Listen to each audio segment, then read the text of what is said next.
Nacimos en un país lleno de fe, de creencias, donde siempre hemos salido adelante. Somos de un lugar donde la alegría nos hace únicos, auténticos y nos acerca, sacando lo mejor de cada uno. Porque estamos unidos y como familia nos sobreponemos a lo que sea. Los colombianos nunca estamos solos, siempre nos acompañamos, trabajamos juntos para lograr nuestras metas y esa solidaridad nos llena de orgullo. Somos parte de esta tierra y la vivimos con el optimismo que nos representa. Y es que Colombia nos pertenece, la felicidad que nos caracteriza nos pertenece, las ganas de ayudar nos pertenecen, el optimismo nos pertenece, la vida nos pertenece. Y la única aseguradora que es de todos los colombianos, no puede ser la excepción, Positiva nos pertenece. Por esto y mucho más, Colombia vive Positiva.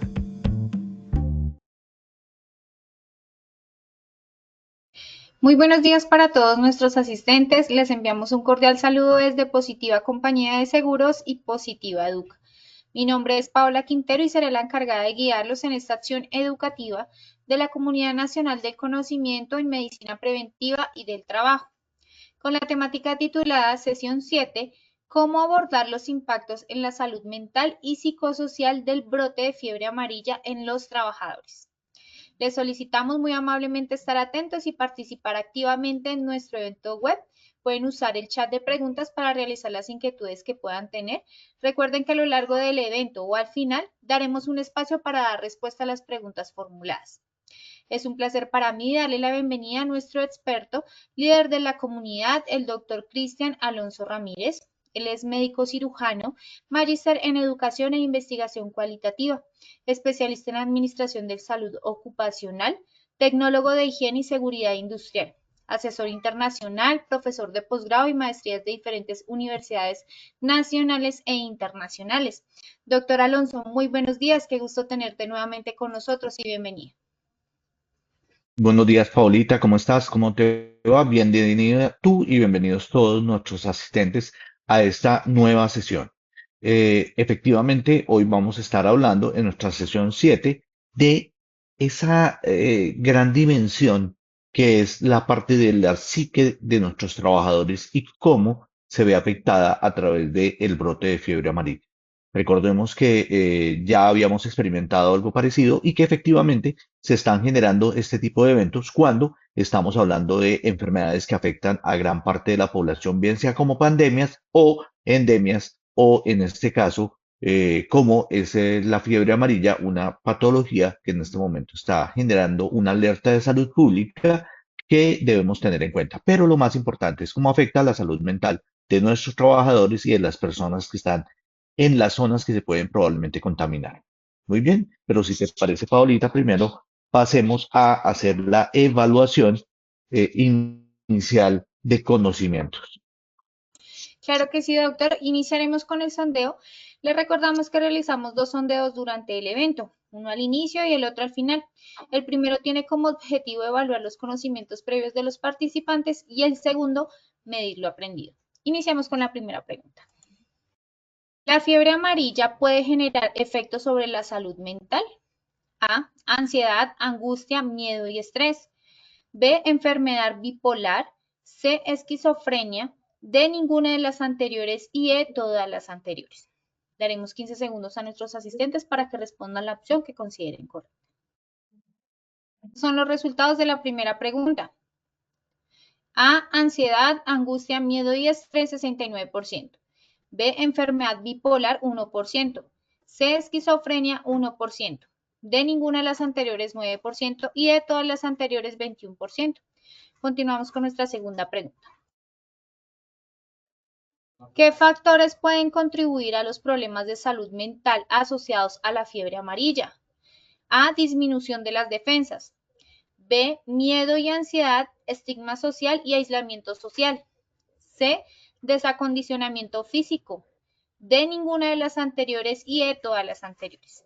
15 segundos y conocemos resultados.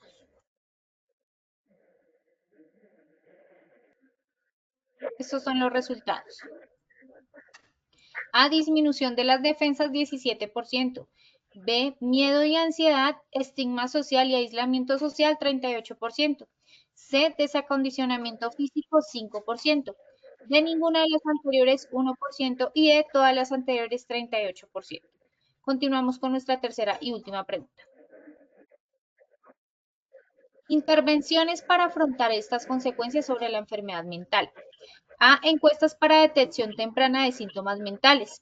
B, información y comunicación transparente.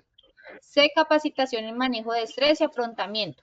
D, ninguna de las anteriores, todas las anteriores. 15 segundos y conocemos resultados. Estos son los resultados.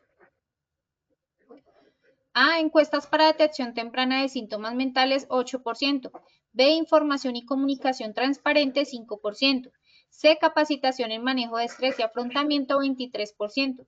D, ninguna de las anteriores, 0%. Y de todas las anteriores, 63%. Conociendo así los resultados de este sondeo inicial, le damos el paso a nuestro experto, el doctor Cristian Alonso. Ok, muchas gracias, Paulita. Vamos a continuar entonces con el proceso de esta capacitación. Muy bien.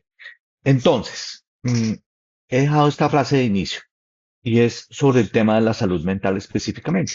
¿Qué dice allí? Dice que la salud mental es tan importante como la salud física. Es súper clave, pero lo más importante es la segunda frase. Y pedir ayuda cuando la necesitas es de valientes.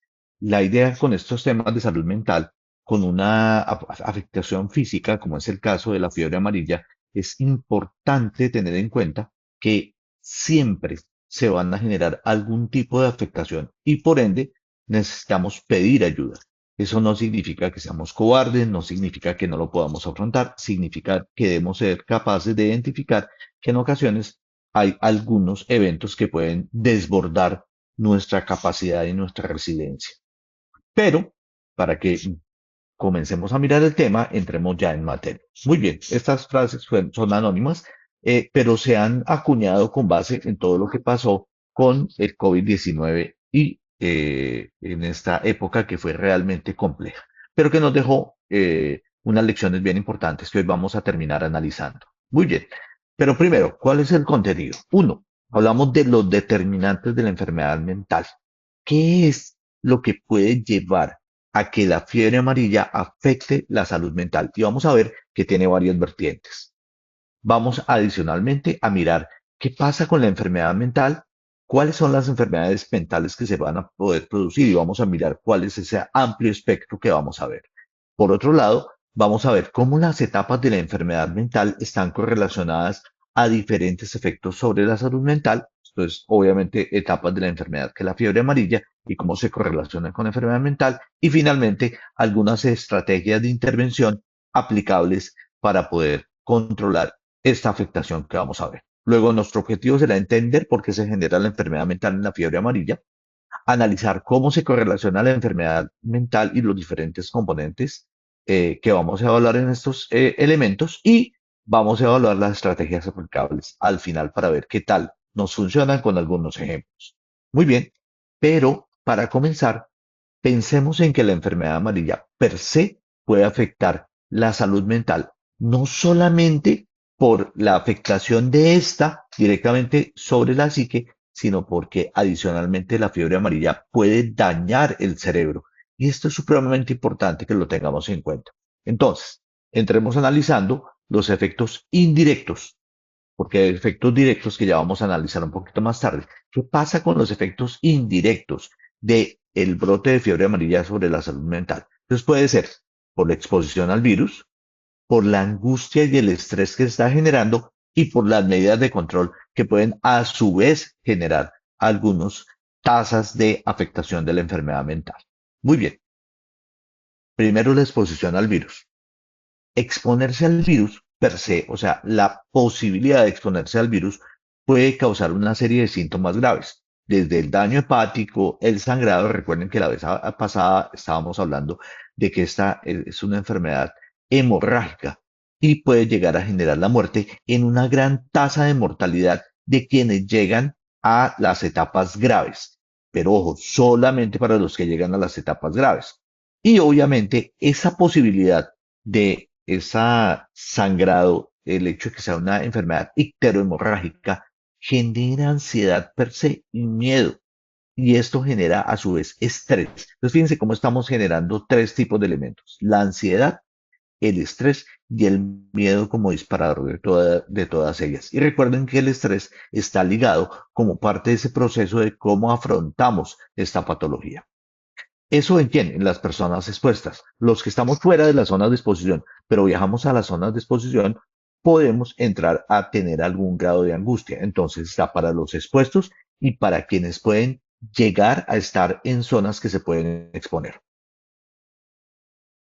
Pero tal vez el grupo que también se puede afectar son aquellos que tienen a alguien cercano que ha contraído la enfermedad, porque allí en este momento va a tener una experimentación de primera mano de lo que puede llegar a ser esta patología. Debemos tener en cuenta lo siguiente: quienes estamos afuera y no hemos visto casos de fiebre amarilla, no desde el punto de vista médico, sino como trabajadores, pues no vamos a poder mesurar, medir qué tan grave puede llegar a ser. Pero los que se han tenido contacto con personas que están o que han contraído la enfermedad, sí tienen una referencia de base. Y eso es lo que puede llegar a generar miedo o estrés. Obviamente que también lo generará todo lo que son las exposiciones al material que se está generando en relación con noticias frente a la fiebre amarilla. Ok. Estas son las cifras que es importante tener en cuenta, porque una parte clave de del por qué se generan este tipo de eventos es porque no se tiene clara la información. Entonces, si vamos a mirar lo que pasó en el COVID-19 y ahorita vamos a mirar las cifras, pues tenemos que compararlo con esta. Estas son las zonas de fiebre amarilla. Pues, por ejemplo, Caldas, a la fecha, esto es en lo que va del 2025, esto fue a la semana epidemiológica pasada, tenemos en Caldas un fallecimiento. En Meta, 2 casos, uno vivo y uno fallecido. En el Caquetá, 2 casos, uno vivo y uno fallecido. En el Guaviare, un caso fallecido. En el Baupés, un caso fallecido. En el Huila, un caso fallecido. En Cauca, un caso fallecido. En Nariño, 2 casos, uno vivo y uno fallecido. Y en el Tolima, 61 casos, 38 vivos, 23 fallecidos. Cuando ustedes miran esto en general, lo que estamos diciendo es, y por eso es que está ahí un termómetro, está diciendo, tenemos 79 casos confirmados en el país con 36 muertes. Entonces, realmente no es tan grande el contagio. 79 de 41 millones que somos en Colombia, realmente no es una gran tasa de contagiosidad. Pero, ojo, la mortalidad sí lo es. De los 79, 36 fallecieron. Por eso se habla más o menos de que uno de cada dos de los que contraen efectos complicados, contraen fiebre amarilla y hacen un cuadro complicado, van a fallecer. Eso es la mitad de los casos. Eso ya, digamos que nos dice que es una tasa de letalidad alta, pero es una tasa de letalidad sobre una baja contagiosidad, porque estamos hablando de 79. Y obviamente que nosotros a lo largo de este tiempo de estudio nos hemos dado cuenta que depende del vector, depende del ciclo, tanto selvático como urbano, a través del mosquito anófeles o del Belisarius. Muy bien. ¿Cuál es el departamento más afectado? El Tolima. Cuando uno viaja al Tolima, pues obviamente con esta cantidad de casos, uno sí se puede angustiar, porque sí hay la posibilidad de transmisión a través de la picadura. De hecho, yo tengo una casa en Flandes. Eso es Flandes, Tolima. No he ido. Y tengo conocimiento del tema y sé que estoy vacunado y preferí tomármelo con calma para regresar. Muy bien, ¿qué otros departamentos están? El Huila, Cauca, Nariño, Putumayo, Caldas, Meta, Baupés, Guaviare y Caquetá. En esas zonas sí puede haber algo de angustia. La tasa de letalidad es el 45%, lo que estábamos diciendo, 34 muertes de 76 casos. Está declarada la emergencia por parte del gobierno de Colombia y es obviamente que se ha extendido desde mayo y vemos como la vez pasada, hace 3 charlas, estábamos hablando de cuáles han sido los decretos. Ahora entienden por qué los decretos han sido más hacia la zona del Tolima, donde se amplió la posibilidad de vacunación a mayor edad de las personas. Allí está simplemente, este es un link del diario La República que habla sobre esta semana epidemiológica en la que estamos haciendo la evaluación en mayo. Muy bien. ¿Qué otros efectos indirectos tiene el brote de fiebre amarilla en la salud mental? Uno de ellos tiene que ver con la angustia y el estrés. Y esa angustia y el estrés se alimenta ¿de qué? De la incertidumbre sobre la propagación de la enfermedad. ¿Qué tan grave es? ¿Cómo se está llegando a través de los medios a informar o desinformar? ¿O qué tan informada o desinformada es la gente? ¿A quién le creen frente a estos temas? ¿Qué tan fácil es el acceso a la información? Y sobre todo, si la gente va a acceder o no a ella. Eso obviamente genera un grado de incertidumbre. La falta de acceso a la información precisa y la preocupación por la salud propia y de los familiares y amigos puede generar angustia, estrés y ansiedad. Y creería yo que obviamente el correlacionar esto con lo que pasó con el COVID-19 nos lleva a hacer una reexperimentación y esa reexperimentación va a hacer que el tema de salud mental se vea afectado. ¿Qué efectos tiene sobre la salud mental el estrés? Entonces, un estrés prolongado, usualmente estos son otros estudios, aquí les dejo la referencia de Medigraphic, un estrés prolongado termina afectando la salud mental y esto se va a ver reflejado en diagnósticos como depresión, ansiedad y estrés postraumático, un trastorno de estrés postraumático que lo denominamos TEP. La investigación sobre el estrés en la salud mental ha mostrado que el estrés prolongado puede tener efectos negativos en la salud mental, y estos efectos negativos serán depresión, ansiedad, trastorno de estrés postraumático y otras condiciones. Luego, efectivamente, el estrés que nos genera la incertidumbre o la reexperimentación de eventos anteriores puede llegar a generar afectación de nuestra salud mental. ¿Será que las medidas de control adicionalmente pueden generar algún grado de preocupación? Temas como la vacuna o la vacunación, la vigilancia comunitaria, pueden causar ansiedad. Recuerden que algunas personas, sobre todo, por ejemplo, los del movimiento no vacunas, aquellos que tienen miedos irracionales sobre las vacunas, el cómo controlar al vector, pueden generar, si no se implementan de manera adecuada, una percepción de una amenaza sobre la libertad y la privacidad. Recuerden que durante el COVID-19 llegamos a tener un aislamiento y ese aislamiento obviamente lo vamos a recordar en estos eventos. Claro, el aislamiento y la amenaza a la libertad y la privacidad van a darse en personas que generen el cuadro. Cuando les hagan el diagnóstico van a volver a estos eventos de los que ya hemos hablado. Y obviamente eso puede afectar la salud mental. Pero estos son esos eventos de como efecto secundario a la fiebre amarilla. Pero hay un evento importante y es una pregunta si la fiebre amarilla puede por sí sola afectar y generar enfermedad mental, ella solita, no a través de estos eventos que estamos hablando. La fiebre amarilla tiene efectos sobre la salud mental porque, ¿sí?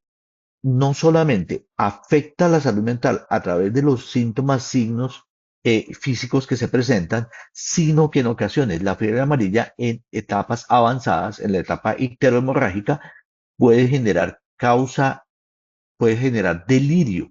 Y el delirio es una alteración mental. Además de eso, obviamente que si yo estoy en esta fase va a haber mayor preocupación por la enfermedad. Si estoy en una fase grave, ya sé que el 45 o el 50% de personas van a morir. Tienen una letalidad alta una vez que he llegado a sufrir la patología. Luego, no es un miedo infundado, pero adicionalmente a eso, en esta etapa se pueden generar daños a la salud mental per se, solamente por la fiebre amarilla como tal. Eso genera miedo, en fin. Es claro que no es una enfermedad suave, que no es una enfermedad no complicada, por el contrario, va a llegar a generar eventos sobre la mente. Muy bien, sobre la psique. La salud mental tiene otras formas de afectarlo. En la forma más grave, la fiebre amarilla, que se conoce como fiebre amarilla maligna o icteromorrágica con daño tanto hepático como renal, el paciente puede experimentar convulsiones, hipo, coma, ya habíamos hablado del delirio. Esos síntomas obviamente que comienzan a afectar la estabilidad emocional de la persona y de sus familiares. Luego, no estamos hablando solamente de efectos secundarios por miedo o por temor, sino que también la fiebre amarilla per se puede afectar el cerebro. Muy bien.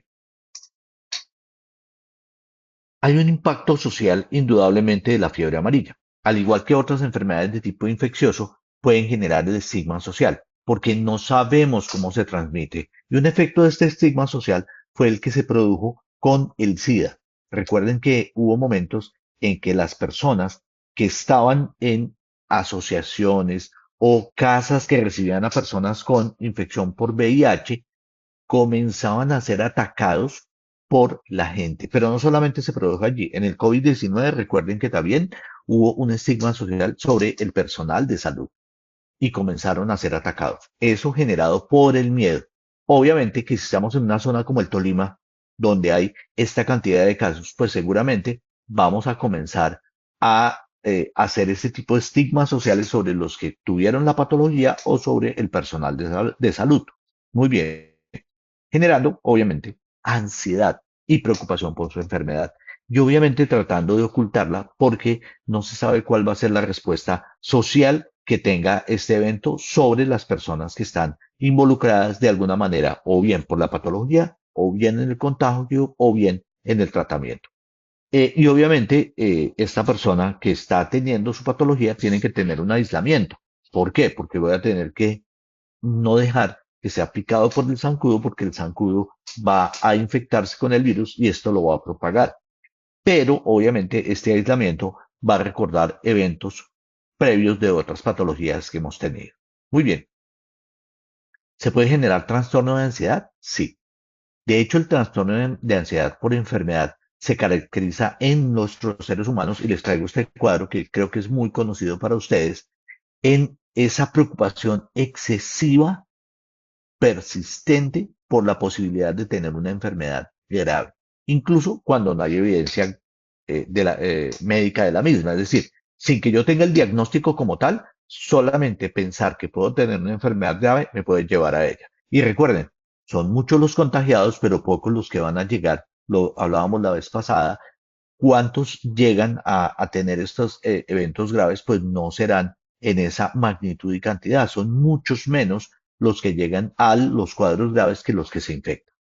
La causa exacta del trastorno de ansiedad por enfermedad no se conoce. No sabemos quiénes van a llegar a ansiedad, pero hay unos factores que pueden llevar a que la gente sufra de ansiedad. Uno, que tenga predisposición genética, o sea, que se ha tenido eh, familiares que han tenido ansiedad, pues ellos van a hacer unos cuadros de ansiedad mucho más floridos y obviamente con mucho más certeza por esa predisposición hereditaria. ¿Y eso cómo lo vamos a ver? En los antecedentes. Entonces uno como médico dentro de la vigilancia epidemiológica tiene que comenzar a mirar a quienes tienen, han tenido o tienen familiares que tengan ansiedad. Por otro lado, experiencias pasadas. Aquellos que durante el evento de COVID-19 estuvieron hospitalizados o hicieron secuelas post-COVID, pues serán también objeto de seguimiento por nuestro sistema de vigilancia epidemiológica. Recuerden que ellos ya tienen una sensibilización, por decirlo de alguna manera, han tenido traumas por enfermedades graves en la infancia o como adultos. Por otro lado, el aprendizaje, la observación de las preocupaciones familiares o de los cuidadores, o sea que el comportamiento de su núcleo familiar y su núcleo social va también a llevarlo a que tenga una preocupación excesiva por la patología. Ahora bien, algunos tienen algunos rasgos de personalidad o trastornos de personalidad que los hacen poco tolerantes a la incertidumbre.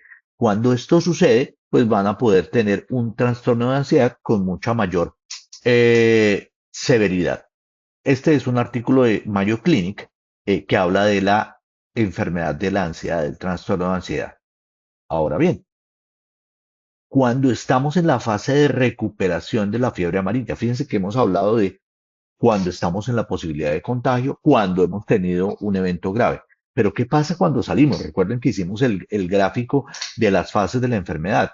Durante el periodo de recuperación de la fiebre amarilla, los pacientes pueden experimentar sobreinfecciones bacterianas, lo que puede prolongar la duración de la enfermedad y aumentar la ansiedad. Entonces están hospitalizados, se están recuperando, pero se sobreinfectan posteriormente. Recuerden que el virus per se no tiene tratamiento, pero el tratamiento de sostenimiento y el hecho de pasar por un daño hepático o por un daño renal, pues obviamente va a poder prolongarlo. Y esa prolongación va a llevar a que tengamos una angustia o una ansiedad por la misma. Pero bien, ¿qué factores pueden contribuir a los problemas de salud mental asociados a la fiebre amarilla? Entonces, el miedo y la ansiedad por contraer la fiebre amarilla. Si yo estoy en una zona tan de alto contagio como el Tolima, pues obviamente allí la ansiedad y el miedo están justificados. Claro que sí, pero esto puede generar enfermedad mental. El estigma social. En zonas donde ya sabemos que se hacen este tipo de señalamientos sin entender realmente el trastorno de fiebre amarilla puede llevar a enfermedad potencialmente grave y generar un estigma social que afecta no solo la autoestima, sino también el bienestar emocional de esas personas que están afectadas. Y el hecho de tener que aislarlo, la persona que sufre la fiebre amarilla, a limitar su movilidad, al tener actividades sociales disminuidas, lo puede llevar también a un sentimiento de soledad y aislamiento social. Es importante entender que las personas que han contraído fiebre amarilla o que están en riesgo de contraerla pueden acceder a apoyo de tipo psicosocial y de salud mental para manejar los efectos de la enfermedad en su salud emocional. Pero esto significa que nosotros hemos identificado con anterioridad los determinantes de la enfermedad mental. Por eso hemos hablado de cómo se generan estos eventos de ansiedad. Esto es algo que debe incluirse dentro de los sistemas de vigilancia epidemiológica para el seguimiento. ¿Qué lecciones aprendimos del COVID-19 frente a la salud mental y cómo la podemos aplicar en fiebre amarilla? Fíjense que aquí estamos pensando antes de en COVID-19, comenzamos con la atención, ni siquiera sabíamos que estábamos atendiendo y luego tuvimos una epidemia post la epidemia que fue el tema de la enfermedad mental, no solamente durante, sino después. Y efectos protectores, como el hecho del trabajo en casa, previo a la COVID-19 era un efecto protector y después se convirtió en uno de los factores que generaba enfermedad mental porque ya no estaban aislados en su casa y haciendo trabajo en casa porque querían, sino porque les tocó. Y eso hace la diferencia frente a un efecto de un factor protector primero y luego en un factor de generador de la enfermedad laboral. Muy bien, pero revisemos qué fue lo que pasó. Recuerden las cifras, estamos hablando de 79 y 40 y pico de muertes en fiebre amarilla hasta ahora. Ahora miremos qué pasó en la fiebre en el COVID-19. Hubo 528 millones de contagiados a nivel mundial, con 6.4 millones de defunciones, huérfanos, confinamiento, COVID prolongado, o sea que adicionalmente a eso no solamente les dio COVID, les pudo haber pasado el tema, los que no murieron se pudieron prolongar, además de eso, dio unas variedades raras y después y posteriormente se dio otros efectos del COVID que aún hoy hay personas que están en síndrome post-COVID. El desempleo, 500 millones de empleos perdidos en el 2020, afectó la seguridad alimentaria, pero sobre todo, y ese es el punto clave, afectó la salud mental. Hubo desigualdades, pobreza, violencia en la pandemia, pero muy importante, hubo afectaciones de la salud. Esta es una conferencia del doctor José Moya, que es representante de la OPS y de la OMS. En una de sus diapositivas hablaba de esto y me llamaba muchísimo la atención. Ahí les tengo la referencia. ¿Qué es importante?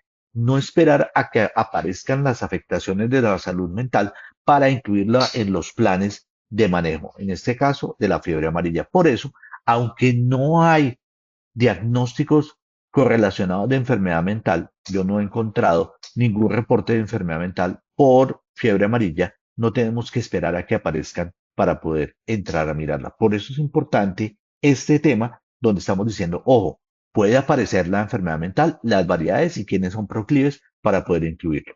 Recuerden que hablábamos de unas fases, ¿no? Un periodo de infección que dura más o menos, es la viremia, más o menos 3 días, luego una fase de remisión, si se genera, o sea, hubo una periodo de incubación, luego una fase 1 aguda, 3, 4 días más o menos, y puede mejorar el paciente la mayoría. Y luego, si no, se entra a una fase tóxica que se llama la fase de intoxicación icteromorrágica, que puede demorar hasta 10 días.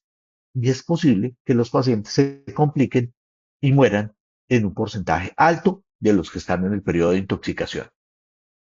En este momento, como les digo, no se ha fijado dónde se reportan los síntomas mentales como un síntoma a seguir. Revisando todas las piezas que se han producido en términos de fiebre amarilla, no se habla de la enfermedad mental. Se habla, detecte la fiebre, el dolor de cabeza, el sangrado, vómitos, pérdida del apetito, función renal deteriorada, dolores abdominales, ictericia, dentro de todo este proceso. Y fíjense que en ninguno de ellos, y hemos visto varias piezas de, digamos, de divulgación sobre fiebre amarilla, no se ha hablado de los efectos mentales. Recordemos que en las formas graves se pueden generar daños cerebrales. ¿Qué se ha demostrado? Que puede haber problemas de memoria posteriores al daño por fiebre amarilla. Puede manifestarse como una amnesia, es decir, la pérdida de la memoria de manera anterógrada. Eso significa recordar eventos recientes, daño en la función ejecutiva y alteración en el procesamiento de la información. Obviamente que esto se va a ver ligado en esas personas a enfermedad mental. Va a ser un grupo que serán los 46 que sobrevivieron de los 70 y pico, si es el 45%, como 50 van a quedar que deberemos estar mirando que no hayan quedado con daño cerebral. Entonces, el daño cerebral por fiebre amarilla se da en la fase de inflamación del cerebro, que se llama encefalitis, y puede afectar las áreas responsables de la memoria y de la función cognitiva. Como les digo, puede generar amnesia anterógrada, es decir, de la formación de nuevos recuerdos, lo que puede llevar a dificultades en la vida diaria. Daño en la función ejecutiva.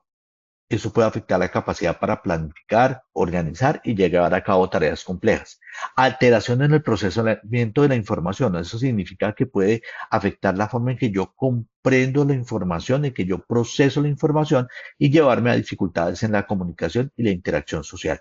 Y obviamente que es clave la parte de prevención. La única forma de prevención específica y funcional es la vacuna para el individuo. Y ya vimos los del ambiente, como el tema de mosquiteros, aires acondicionados, atrapadores de mosquitos, eliminar el adulto con plaguicidas y eliminar las larvas con las toxinas generadas por las bacterias.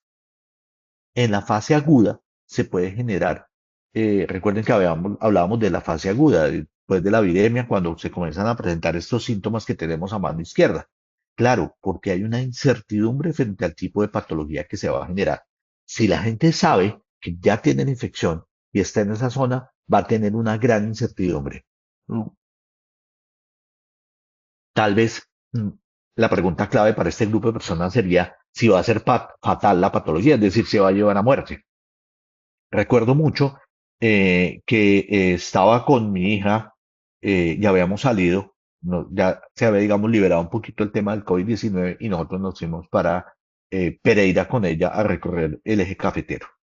Mi esposa se había quedado porque tenía algunas molestias, pero no me quiso decir, dijo, no, yo me tengo que quedar porque tengo que trabajar, tengo unos temas de tipo laboral, de demandas y eso que tenía que entrar a responder. Nosotros nos fuimos con mi hija, pero empezamos ambos a tener síntomas. Nos devolvimos y entramos juntos al hospital. Nos hicieron las pruebas. Mi hija sale, ella me acompañó el primer día y yo me quedé porque tenía algunos parámetros que indicaban que probablemente el COVID-19 que iba a tener iba a ser más grave. En ese momento mi pregunta era, entro y no sé si voy a salir. No sé si voy a volver a ver a mi hija y a mi esposa y ellas tampoco. Eso es el punto donde uno comienza a preguntarse. Y claro, si uno no tiene un control de los pensamientos y no tiene mecanismos de afrontamiento, pues voy a empezar a tener una enfermedad mental. Eso era evidente. Pasa lo mismo acá. Cuando usted ya tiene una primera fase aguda y le dicen tiene fiebre amarilla, no tengo vacuna, no tengo con qué defenderme. Y peor, sé que no hay cura contra el virus, sino que me van a dar es sostenimiento. Eso genera una gran incertidumbre y eso obviamente generará enfermedad mental.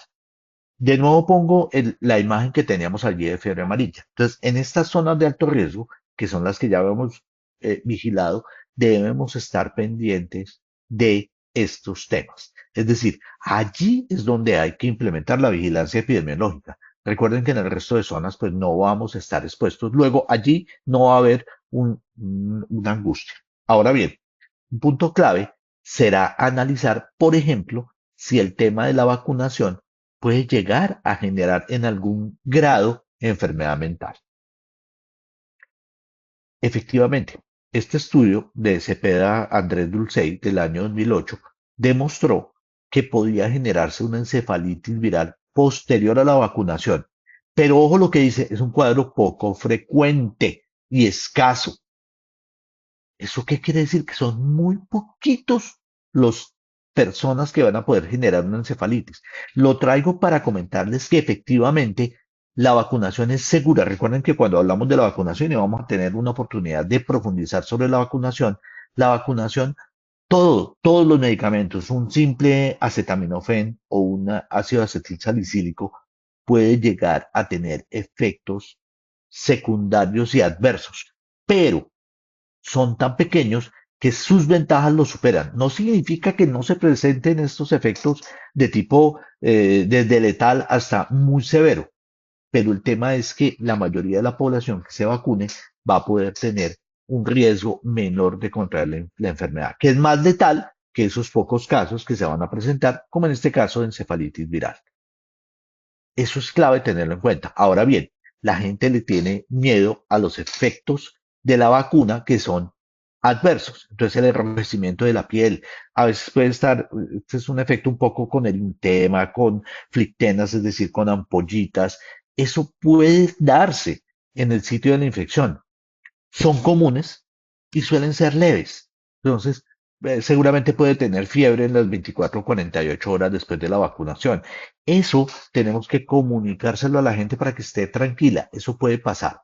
Puede durar 1 a 3 días y después de eso no va a tener problema. Recordemos que la vacuna es un virus atenuado, una cepa especial, pero puede generar este tipo de eventos precisamente por eso. Por eso tiene unas contraindicaciones que ya habíamos visto, que es en personas que tengan algún tipo de patología que los inmunodeprima.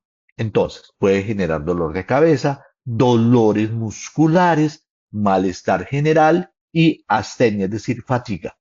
Eso yo tengo que dárselo a conocer a la gente porque es el efecto, no, digamos que adverso de la vacuna, pero que es frecuente. Entonces la gente tiene que saberlo para que no se angustie. Digamos que si yo no manejo bien esa angustia, pues puede entrar en síntomas que van a generarse de manera de afectación de la enfermedad mental. Pero ojo, si estamos frente a reacciones graves, que son graves, les está mostrando la encefalitis, pero también puede ser viscerotrópica, es decir, afectar el riñón o el hígado. Es posible y llegar inclusive hasta la muerte, pero son, como les digo, muy poquitos casos. Reacciones de tipo neurológico, ya vemos la encefalitis, pero también puede tener problemas autoinmunos como el síndrome de Guillain-Barré, que es una afectación del sistema nervioso que lo va a llevar a parálisis. Sí, eso es posible. O puede generar en una reacción alérgica. Recuerden, las personas que son alérgicas al huevo o a la gelatina pueden hacer también este tipo de reacciones frente a la vacuna. Pero esto hay que tenerlo en cuenta dentro de lo que se le informa a la gente, pero hay que decirle, mire, si bien es cierto esto se puede dar, es muy raro, es exótico que se presente, es más allá de 1 en 10.000. Eso es muy, muy raro. Entonces, si bien es cierto hay este tipo de mitos, esos mitos hacen daño porque comienzan a generar ruido en mi pensamiento. Pero es más peligroso vacunarse que la enfermedad y sus consecuencias. No. Si bien es cierto la vacunación puede tener consecuencias severas, la enfermedad puede ser letal y tiene mayor incidencia. Entonces, digamos que uno tiene que entrar a mirar, bueno, el tema de movimiento antivacuna, las personas están desinformadas. Yo ya les he comentado en muchas ocasiones el tema de vacunas, efectivamente, y de que producen supuestamente patologías como por ejemplo el autismo, es el efecto de un estudio mal hecho en muy pocas personas y que después no se pudo comprobar. Eso es como lo que habíamos hablado de la vitamina B como repelente, que no, la vitamina B1 que efectivamente no es un repelente de mosquitos. Por ende, lo mejor es utilizar o los mosquiteros o el repelente o controlar a los mosquitos. Muy bien, el tratamiento. Sabemos que el tratamiento es sintomático y que algunos trabajadores, algunas personas van a llegar a tener insuficiencia renal e insuficiencia hepática y lo único que vamos a poder es darle apoyo.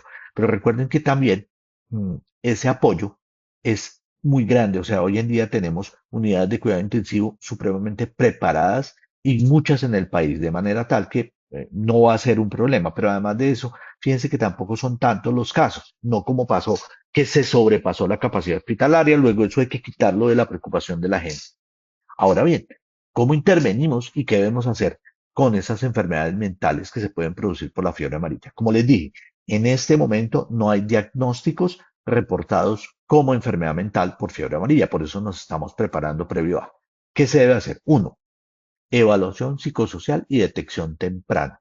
Entonces debemos implementar programas en la empresa de evaluación psicológica, identificar los síntomas de ansiedad, los síntomas del trastorno de estrés postraumático, los síntomas de depresión en nuestros trabajadores, especialmente aquellos que estén expuestos no solamente en la zona, sino a información alarmante y situaciones de riesgo. Uno puede, por ejemplo, aplicar la escala de estrés percibido, el que es un cuestionario breve que mide la percepción de estrés entre los trabajadores y nos permite identificar quienes necesitan atención adicional.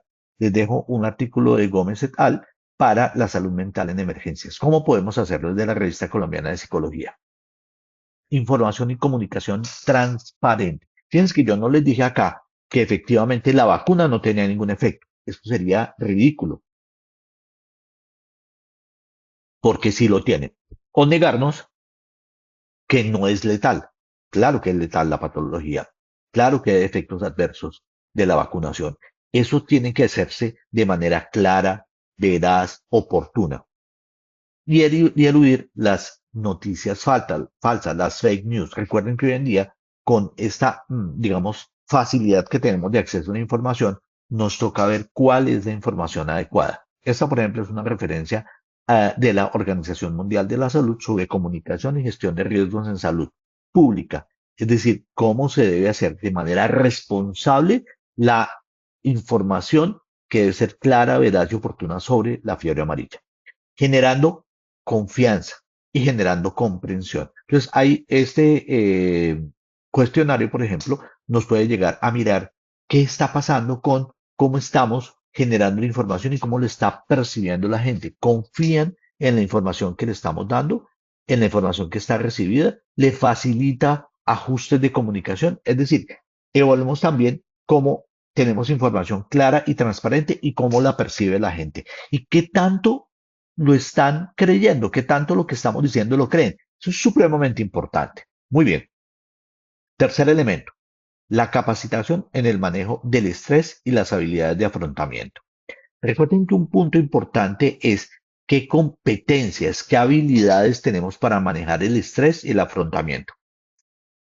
Mírense y piénsense ustedes antes de entrar, no sé, a una reunión con el jefe, a cualquier tipo de reunión o en cualquier evento, ¿cómo hacemos? ¿Cómo manejamos el estrés? ¿Qué técnicas de relajación tenemos? Yo bueno, hay una técnica muy interesante, las técnicas de respiración me encantan.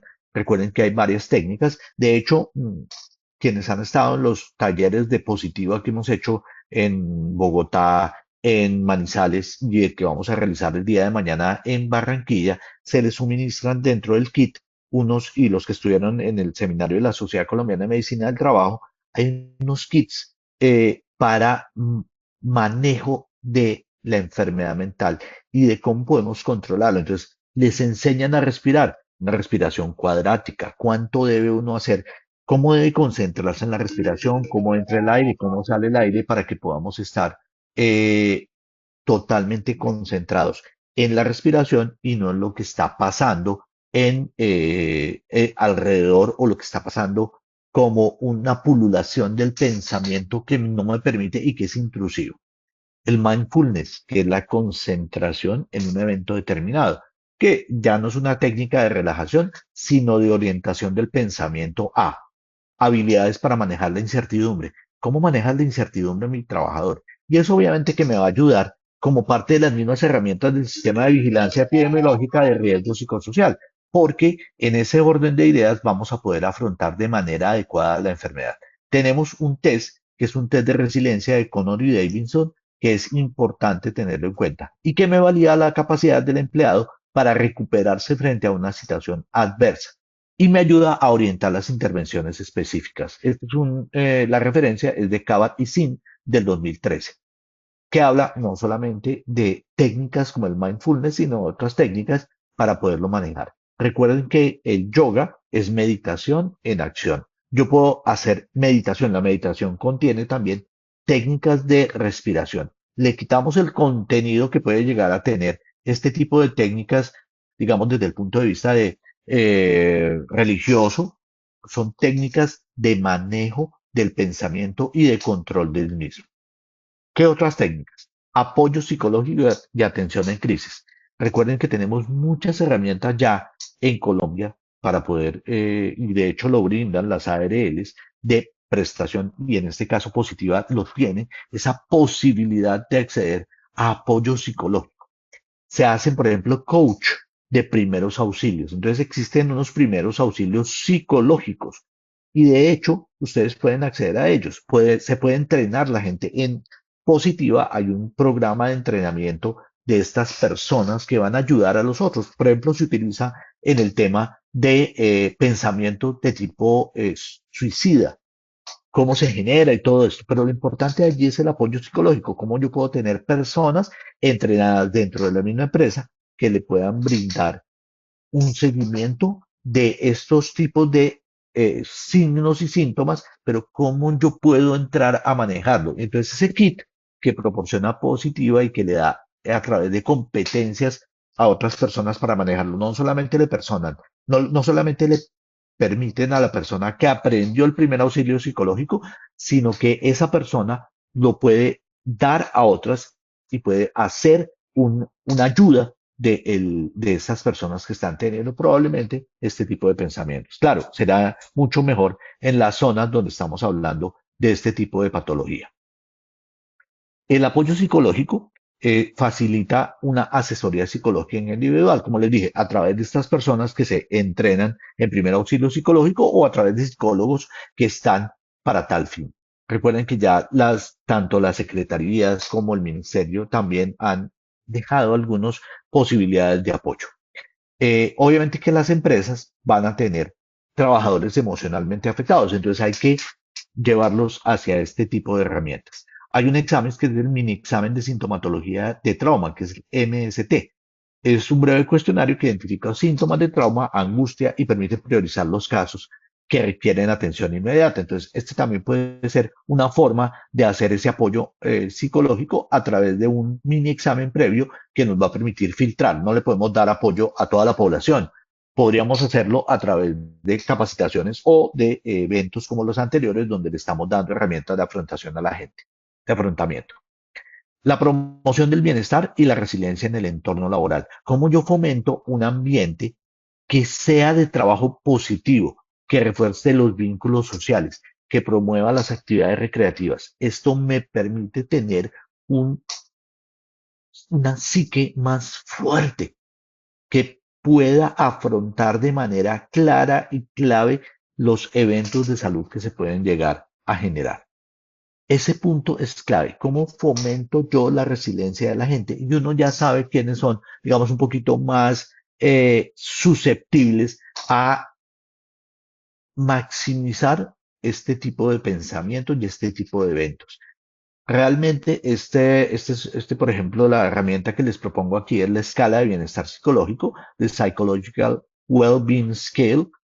Mide aspectos positivos del bienestar general como la satisfacción, el sentido de pertenencia y el monitoreo del clima laboral. Entonces recuerden que nosotros tenemos la batería de riesgo psicosocial, aplicamos algunas herramientas para evaluar clima laboral y eso hace posible que yo pueda saber dentro de mi entorno laboral quiénes son los trabajadores más susceptibles. Entonces será un trabajo del médico y del psicólogo, mucho del psicólogo, que me permitirá poder ofrecer a estas personas una ayuda más efectiva y eficiente. Pero lo importante es tener claro cuáles son las personas que son susceptibles a tenerlo. Muy bien, permítanme como última herramienta hacerles un ejemplo.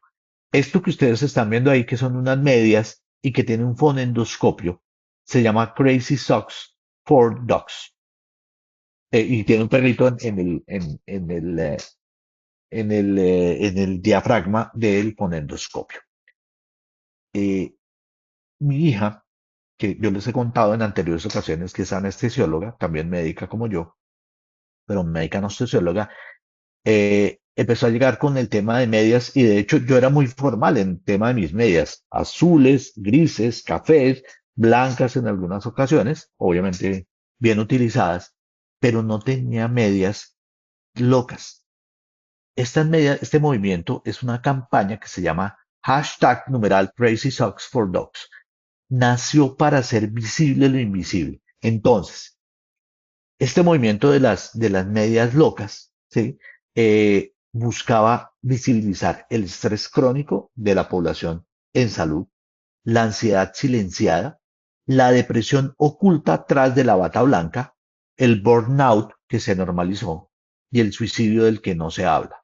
Y en este momento quiero que recuerden ustedes estos eventos en ciertas universidades, en ciertas facultades, donde ha habido la muerte de colegas que eran estudiantes, colegas que eran internos, residentes que son sometidos a gran estrés y gran presión.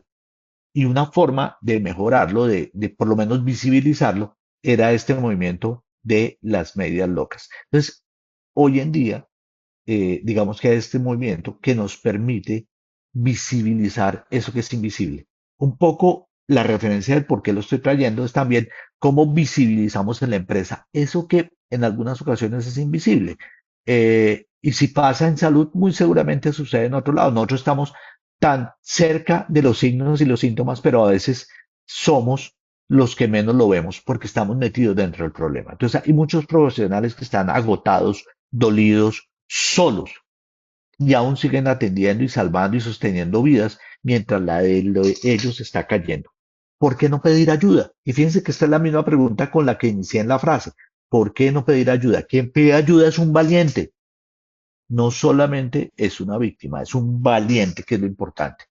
Obviamente el estigma pesa y el estigma de la enfermedad mental. Hablado de la sociedad, de la soledad y del aislamiento, pero es que per se la enfermedad mental es un estigma y eso es más doloroso. Y obviamente duele pedir ayuda, pero se necesita ser ayudado y nadie puede dar de lo que no tiene. Eso es importante. Si yo no tengo salud mental, yo no puedo dar salud mental. Luego hay una fortaleza muy grande que es la que tiene que tener el profesional que decide sanar. O sea, nosotros los médicos, psicólogos, terapeutas ocupacionales, físicos, enfermeros, enfermeras, tienen que tener esa fortaleza para pedir ayuda y priorizar la salud mental. Lo mismo pasa con las personas expuestas a este tipo de patologías, como es el caso de la fiebre amarilla. Hay que tener la valentía para poder pedir ayuda. Y podemos inventarnos un nuevo movimiento diferente, pues puede no ser el de las medias locas, puede ser el de las bufandas locas. Claro que en estas zonas de alta temperatura no serían las adecuadas, pero digamos que la idea es comenzar a explorar. Y como les digo, Positiva ofrece algunas alternativas bien interesantes de primeros auxilios en el área mental. Luego comencemos a utilizarlo y los invito a ponerse también sus medias locas, las medias de colores, las medias con diferentes motivos. Yo las utilizo y la idea es que estoy recordándome eso, el tema de que debemos pedir ayuda cuando la necesitamos y eso es de valientes. Y en este caso, no solamente es pedirla, sino que tengamos con qué ayudarle. Y en las empresas, obviamente, que tenemos muchas herramientas para poder hacerlo. Les dejo una bibliografía extensa, ya les he mencionado varios artículos, pero aquí les dejo algunos más para que puedan entrar a mirarlos y podamos tener información clara y adecuada para este brote de fiebre amarilla, que más que ser algo tan complicado realmente, es algo sobre lo que tenemos que tener información adecuada. Por eso yo les traigo cada vez que miramos de nuevo estos temas, cuál es la información real que hay frente al brote. Pero muy bien, Paola, si quieres, entremos, llegamos a la última evaluación del día. Claro que sí, doctor. Antes de pasar a nuestra evaluación final, bueno, tengo aquí una pregunta, la realiza Diana Constanza. ¿Nos puede, por favor, indicar un ejemplo de cuestionario para priorizar intervenciones psicosociales? Sí, hay varios dentro de los que estábamos hablando ahorita y me devuelvo un poquito para poderles mostrar. Miren, para poder priorizarlo está esta evaluación psicosocial, que es la escala de estrés percibido. Ese es uno muy importante que nos puede ayudar muy bien. Como les dije, en estas referencias que están en la base, tienen un link con un DOI para el tipo de documento para que puedan entrar y mirarlo. Lo mismo está este de revisión y comprensión y confianza. En cada una de las intervenciones les he dejado un link con esta información que les puede ayudar. Espero que les sea útil y la idea es obviamente también acudir a Positiva para que nosotros les digamos qué otro tipo de herramientas hay. Pero ahí ya les dejé como unas 5 herramientas para que puedan entrar y mirar este tipo de intervenciones. Listo, mi doc. Y esta última, Milena Pérez, Ujú. doctor, en el protocolo de salud mental exigido por la circular 045 del 2025, Sí. ¿quién debe diseñar este protocolo y cuáles son los mínimos que se debe contener? Bueno, la idea es que la empresa es la obligada a tener este tipo de programas, pero con la asesoría técnica que le hace tanto la EPS para los riesgos comunes como la ARL para todo lo que es riesgo laboral. Luego, este programa que estamos haciendo de charlas es parte del proceso de asesoramiento, pero eso no significa que usted no pueda pedirle a las personas que están encargadas de la parte técnica desde la ARL para que lo asesore en este tipo de protocolos. Si ustedes están en la zona de alto riesgo, Meta, Bichada, Guaviare, el Tolima, pues que es allí nomás, pues allí nomás para mí. La idea es que ustedes puedan acceder a este tipo de asesores que están haciendo. Nosotros, de hecho, yo estoy con muchas empresas haciendo el tema de seguimiento, como bueno, empresas de diferente tipo, donde estamos dando estas charlas y además de eso estamos dando un asesoramiento. Y la idea es que estamos propagando la información y multiplicándola para que la gente pueda hacer este asesoramiento en empresas. Listo, doc. Finalizamos así nuestra Con sesión de gusto, Paulita. preguntas y continuamos con nuestro sondeo final. La fiebre amarilla puede generar efectos sobre la salud mental como A, ansiedad, angustia, miedo y estrés, B, enfermedad bipolar, C, esquizofrenia, D, ninguna de las anteriores y E, todas las anteriores. 15 segundos a nuestros asistentes para que respondan la opción que consideren correcta. Estos son los resultados. A, ansiedad, angustia, miedo y estrés 70%. B, enfermedad bipolar 0%. C, esquizofrenia 0%. D, ninguna de las anteriores 3% y E, todas las anteriores 26%. Doctor, esta primera pregunta, ¿cómo nos fue? Nos fue supremamente bien. Teníamos un 60% en la primera respuesta, que es ansiedad, angustia, miedo y estrés, y pasó a un 70% de respuesta positiva. Correcto. Esas son ansiedad, angustia, miedo y estrés. Listo, amigo. Muchas gracias. Continuamos con nuestra segunda Ujú. pregunta. ¿Qué factores pueden contribuir a los problemas de salud mental asociados a la fiebre amarilla? A, disminución de las defensas. B, miedo y ansiedad, estigma social y aislamiento social. C, desacondicionamiento físico. D, ninguna de las anteriores y E, todas las anteriores. 15 segundos y conocemos resultados. Estos son los resultados. A, disminución de las defensas 3%, B, miedo y ansiedad, estigma social y aislamiento social 57%, C, desacondicionamiento físico 0%, D, ninguna de las anteriores 0% y E, todas las anteriores 39%. Esta segunda pregunta, ¿cómo nos fue? Muy bien. Efectivamente, la respuesta es la B. Pasamos de un 30% a un 57% de respuesta correcta. Muy bien. Listo, Doc, muchas gracias. Continuamos, tercera y última pregunta. Intervenciones para afrontar estas consecuencias sobre la enfermedad mental. A, encuestas para la detección temprana de síntomas mentales. B, información y comunicación transparente. C, capacitación en manejo de estrés y afrontamiento. D, ninguna de las anteriores y E, todas las anteriores. 15 segundos y conocemos los resultados. Estos son los resultados. A, encuestas para la detección temprana de síntomas mentales, 9%. B, información y comunicación transparente, 4%. C, capacitación en manejo de estrés y afrontamiento, 23%. D, ninguna de las anteriores, 0%. Y E, todas las anteriores, 63%. Esta tercera pregunta, ¿cómo nos fue?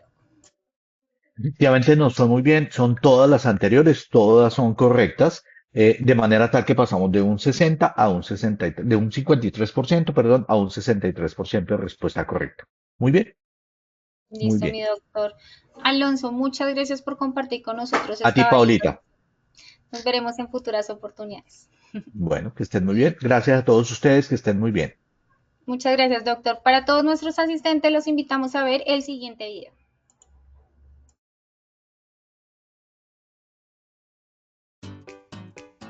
La familia es el primer espacio de cuidado. Y en el encuentro de familias seguras de Positiva Compañía de Seguros, lo celebramos aprendiendo juntos a protegernos. Acompáñanos a vivir una experiencia inolvidable con rumboterapia, globoflexia, demostraciones con bomberos, personajes animados, rifas, premios, refrigerios, souvenirs y muchas sorpresas más. A través de estaciones lúdicas e interactivas, aprenderás sobre gestión emocional, salud mental, prevención de accidentes en el hogar, cultura ambiental y compromiso familiar. Convierte el aprendizaje en una experiencia divertida y transformadora. Escanea el código QR en pantalla, selecciona tu ciudad, inscríbete y participa gratis. Así de fácil es hacer parte de esta gran experiencia. Nos vemos muy pronto en tu ciudad.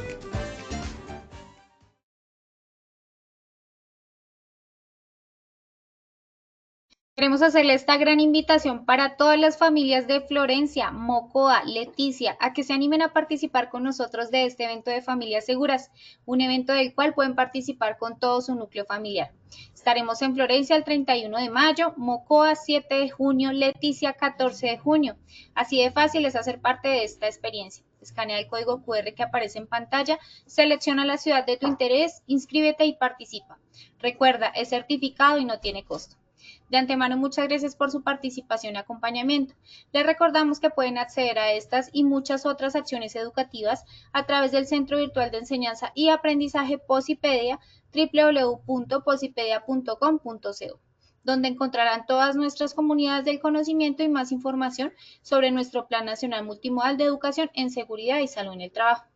También encontrarán nuestros cursos de Sistema de Gestión de Seguridad y Salud en el Trabajo de 50 y 20 horas para que los puedan desarrollar con nosotros. Los invitamos a descubrir más sobre nuestras acciones educativas en www.posipediatalleresweb.com. El certificado de este evento web estará disponible para nuestros afiliados entre 1 y 8 días hábiles después de concluir la acción educativa y podrán acceder a él a través de nuestro portal Posipedia en la sección Educativa. Finalizamos nuestro espacio educativo dejándolos con el siguiente video del Hub de Innovación que ofrecemos para todos nuestros afiliados. Recuerda, estamos disponibles en Bogotá, Medellín, Barranquilla. En el chat encontrarán el QR para que realicen la inscripción. Selecciona tu ciudad. Estaremos hasta el 30 de mayo en la ciudad de Barranquilla.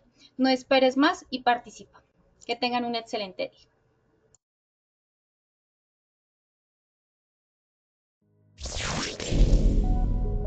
Positiva Compañía de Seguros te invita a vivir una experiencia única en el Hub de Innovación en Educación Inmersiva.